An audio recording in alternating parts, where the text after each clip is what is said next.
Sunday morning chicken எடுத்திருந்தோம். Breakfast செய்கிறதுக்கு கொஞ்சம் லேட் ஆன மாதிரி இருந்துச்சு. அதனால் ஃபஸ்ட்டு கஞ்சி செஞ்சு எல்லோரும் குடிச்சிட்டோம். நிறைய பேர் கமெண்ட்ஸில் இந்த கஞ்சி பவுடரோட ரெசிபி கேட்டிருந்தீங்க. இது நான் செஞ்சது கிடையாது. ஒசூரில் ஒரு ஹோமியோபதி டாக்டர் இருக்காங்க. அவங்க ரொம்ப ஜென்யூனாக ஹோம்மேடாக இதை செஞ்சு கொடுக்குறாங்க. அவங்க கிட்ட தான் இது வாங்கினது. அவங்க காண்டாக்ட் நம்பர் டிஸ்கிரிப்ஷனில் கொடுக்குறேன். உங்களுக்கு தேவைப்பட்டுச்சுன்னா நீங்கள் செக் பண்ணிக்கலாம். அவங்க வெளியூருக்கும் ஷிப்பிங்லாம் பண்ணுறாங்க. ஓகே, என்னோட ஸ்டைலில் நாட்டுக்கோழி குழம்பு எப்படி செய்யலான்னு பார்க்கலாமா?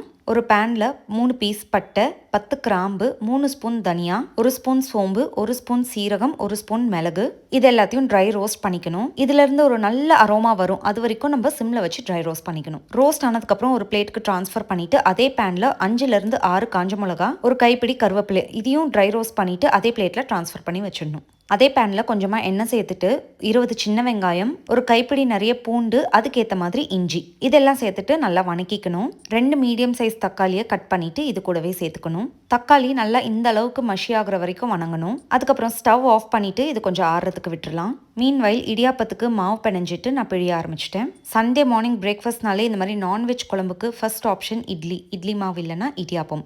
இடியாப்பமும் இல்லாத பட்சத்தில் பூரி. இந்த மாதிரி சாப்பிட்றதுக்கு எங்கள் வீட்டில் எல்லாருக்குமே ரொம்ப பிடிக்கும். ஓகே, நம்ம வணக்கி வச்சது ஆறிடுச்சு. ஒரு மிக்சி ஜாருக்கு மாற்றிட்டு நல்லா பேஸ்ட்டாக அரைச்சி எடுத்துக்கணும். குழம்பு தாளிக்கிறதுக்கு ஒரு 7லேருந்து 8 சின்ன வெங்காயத்தை பொடியாக நறுக்கி ரெடி பண்ணி வச்சுருக்கேன்.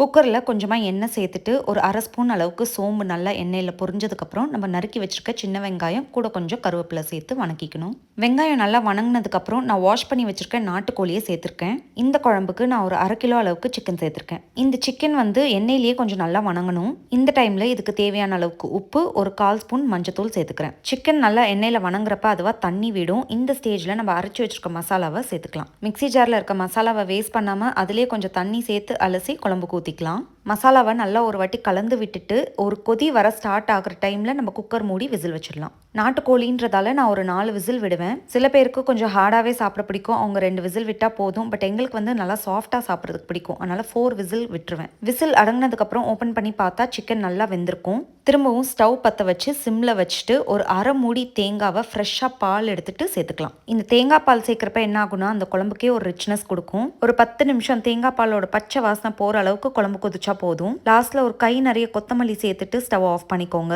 அவ்வளவுதான், ரொம்ப டேஸ்டியான நாட்டுக்கோழி குழம்பு ரெடி ஆயிடுச்சு. இந்த குழம்புக்கு நம்ம எந்த பவுடரும் சேர்க்கல, எல்லாமே ஃப்ரெஷ்ஷா வணக்கி மசாலா அரைச்சிருக்கோம். அதனால குழம்போட டேஸ்டே வேற லெவல்ல இருக்கும். நீங்களும் இந்த மெத்தட்ல செஞ்சு பாருங்க, கண்டிப்பா உங்களுக்கு பிடிக்கும்னு நினைக்கிறேன். அதுவும் சுட சுட இட்லி இடியாப்பம் கூட சாப்பிட்றப்ப அமிர்தமா இருக்கும். பாய்.